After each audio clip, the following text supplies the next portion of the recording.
घाटंजीच्या यवतमाळ रस्त्यावर भीषण अपघात. दुचाकीस्वार मुलाने शतपावलीस निघालेल्या महिलेस दिली टक्कर.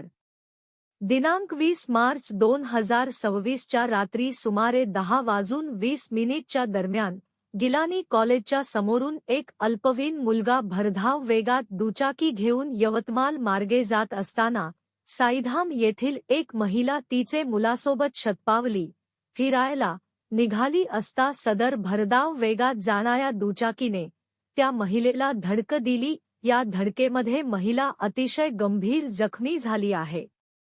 तसेच दुचाकीस्वार अल्पवयीन चालक असलेला मुलगाही गंभीर जखमी झाला. या अपघातातील जखमींना उपस्थित नागरिकांनी व रुग्णसेवक म्हणून परिचित असलेले मुज्जऊ पटेल व त्यांचे सहकारी मित्रांनी तात्काळ मदत देत ग्रामीण रुग्णालय घाटंजी येथे नेले.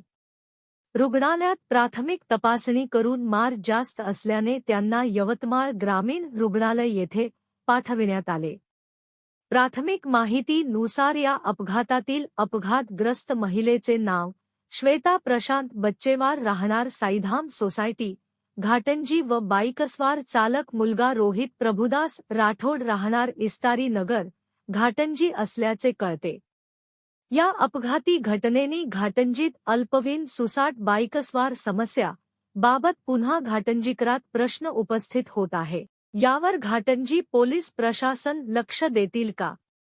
नगर परिषद लाखोचा खर्च करून लावलेली मुख्य रस्त्यावरील सीसीटीव्ही कॅमेऱ्याचा सुसाट बाईकस्वारावर लगाम लावण्यासाठी काही उपयोग होणार का?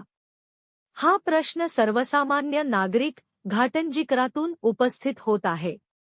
प्रतिनिधी मुझम्मिल पटेल, न्यूज 24, आपकी आवाज.